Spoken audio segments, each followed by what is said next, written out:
ADHD is not a genetic problem. It's purely a nutritional problem, and I can prove it. ADHD stands for Attention Deficit Hyperactivity Disorder. Low attention and hyperactivity. Let me just quickly run through how they diagnose people with ADHD. Makes mistakes frequently, does not pay attention to detail, does not listen when spoken to directly, doesn't follow through and complete things, cannot play quietly, problem organizing, losing things, often fidgets, too much energy, talks too much.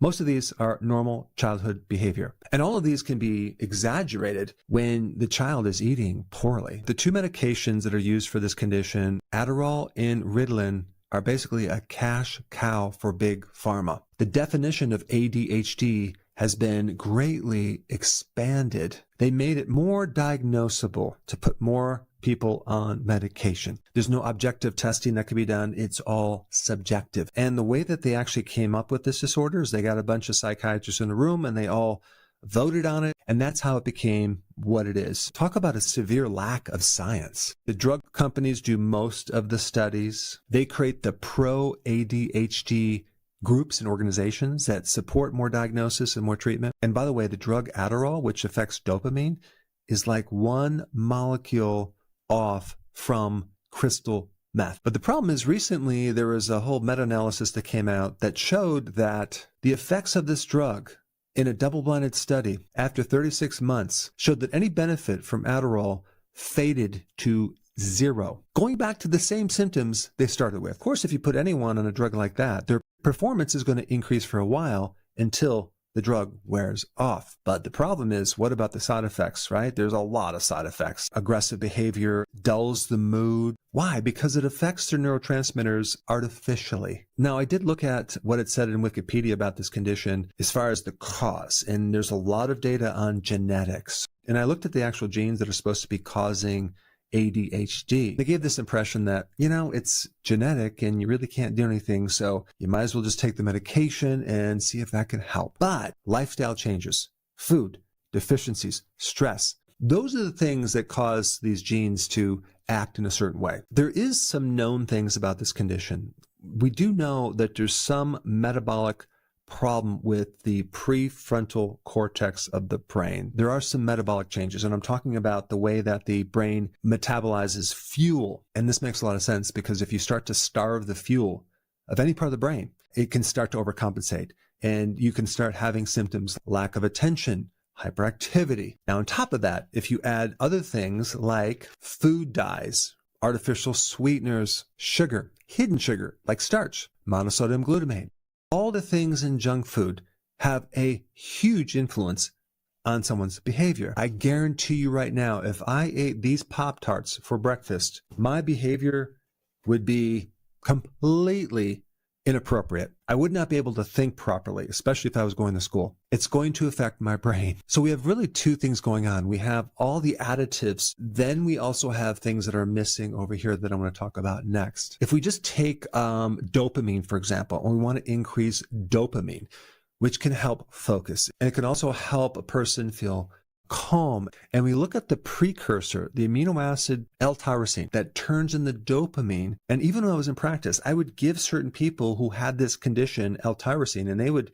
do much better just from giving them this one amino acid. But I wouldn't even recommend taking that amino acid. Instead, I would consume the food that is high in L-tyrosine: meat, fish, eggs, cheese. And so just think about how many children don't consume meat, fish, eggs, or cheese. They're consuming more carbohydrates. They're consuming more junk foods. In fact, in a teenager, it's 63% of their calories is composed of junk food, not high quality protein. There was an interesting meta-analysis done in 2021. Broad spectrum micronutrients, especially B6, zinc, magnesium, significantly decrease ADHD symptoms. And here's another double-blinded study showing decreased hyperactivity and aggressiveness just by taking two things, magnesium and B6. Also, adding omega-3 fatty acids from fish oils gave a moderate improvement in inattention and, guess what,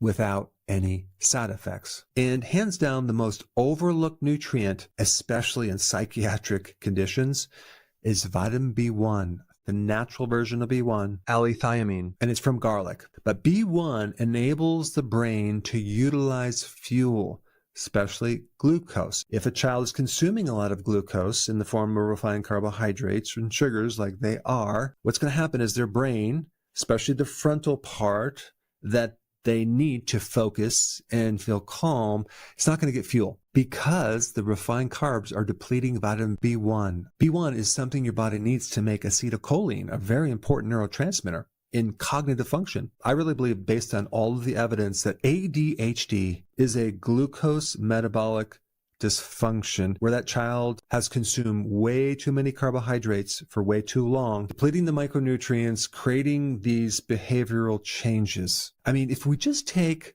one of these micronutrients, vitamin B1, and we create a deficiency with that one single nutrient, that'll mimic brain fog, fatigue, irritability, feeling nervous, memory problems, and a very unstable mood. So I think B1 is crucial in anyone who has ADHD because that's going to give the neurons a kickstart. But at the same time, that child, that teenager, an adult needs to change the diet to a low-carb diet so their bodies can run on ketones. And ketones are going to bypass the damage they have in the neurons. So in other words, the nerve cells are finally going to get fuel, and that child, teenager, or adult is going to feel calm, and they're going to start to expand their ability to have attention on something. Brain inflammation is going to go down. Hyperactivity is going to go away. ADHD is a diet problem. It's a nutritional deficiency problem. It is not a genetic problem. It can be easily handled if you change that diet. And you don't even need to get into the genetics.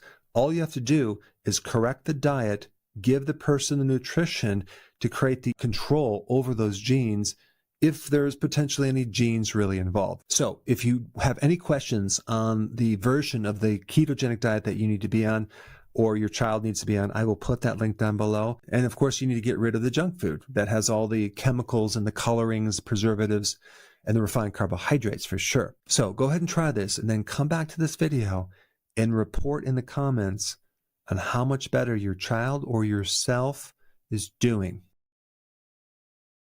Hey, before you leave, I just wanted to give you a little quick history on some of the books that I wrote. This was one of the first books. It's called Dr. Berg Body Shapes. It was my attempt at writing about body types. What was very interesting about this book is I actually did all the images myself. Don't ask me why. They look actually not quite as professional as some of the images that I have in the new book. But anyway, this is my first attempt right here called Dr. Berg's Body Shape Diets. And then I wrote a book more extensive called The 7 Principles of Fat Burning. I don't even have a copy anymore, actually, because it's outdated. The next book, I put about 1,000 hours into this one right here called The New Body Type Guide. Major updates on the body types. I put a lot of energy into this. It has professional images, graphics, all sorts of things. Now, the problem with this book is it doesn't really describe what this is really about. Body types are only a small portion of what's in this book. And that's why I changed the name to the Healthy Keto Plan, okay? If you happen to have this book, you don't really need this book because there's some only very, very minor updates. But if you don't have this, you need to get this one right here. This book goes into every single detail that you would ever want to know about. It goes into the 7 principles of fat burning. It goes into hormones, the body types, the basic keto plan. It goes into intermittent fasting. I talk about the 10 fat burning triggers and blockers and fat burning strategies with a lot of details in every single chapter. I go into body issues that interfere with losing weight. There's very few people that just have a weight problem. They have a lot of body issues, whether it's sleeping problems, stress problems, inflammation, menopause. I cover that extensively in this book. Then I talk about how to get rid of stress, and I show you a technique. Then I get into exercising. And then I have a lot of really good recipes in this book as well. So this is a good reference guide. On my website, if you get this book, you get this one free. It's called Healthy Keto Intermittent Fasting. This is the shortcut, quick guide to this book. And the reason I created this book is to have you, within 45 minutes, learn how to do keto, okay, in intermittent fasting, exactly what you need to do. Then you can fill in the blanks with this book right here. So right now I'm doing a special. If you get this book, you get this one totally free, or you can go to Amazon and get these individually. So I just want to clarify the difference between this book and this updated one right here. If you don't have this, you need to get this right here.